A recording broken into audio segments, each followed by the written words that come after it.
ya kwamba atauawa. Before that, wacha tuombe. Mungu, tunakushukuru kwa sababu ya asubuhi hii na wakati huu umeufanya ili tukutukuze, umeufanya ili tukuinue, umeufanya ili tulisifu jina lako, na wote tumekusanyika hapa tukuwa na imani na tukuwa na furaha kwa sababu ya yale ambayo wewe umetenda kwa ajili ya sisi.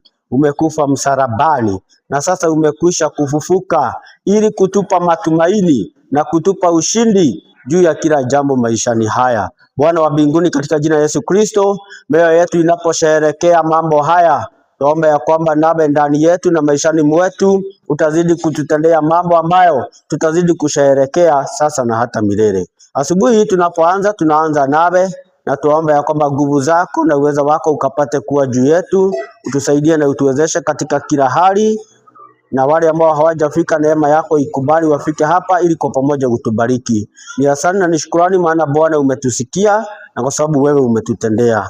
In Jesus name we pray and believe. Amen. Amen. Amen.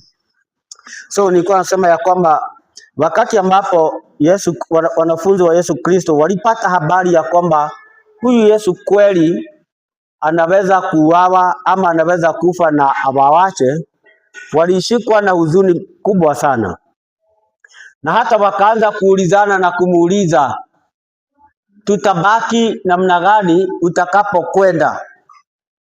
Na ni kwa sababu wakati huo injili ilikuwa ngumu sana kuhubiriwa.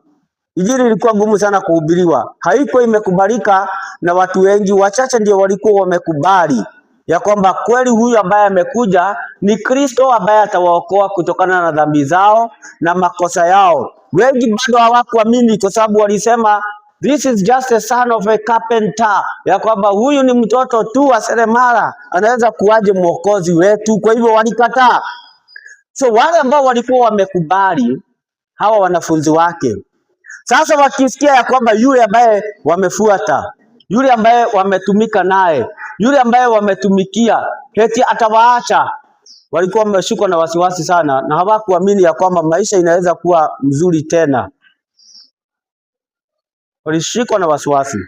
So kabla ya hii kufufuka, kwa sababu tunasherehekea kufufuka leo, nataka tuangalie mambo ambayo imefanyika hapa nyuma, yale ambayo Kristo amepitia, kwa sababu wakati mwingine tunasahau yale ambayo Kristo amepitia kwa sababu yetu.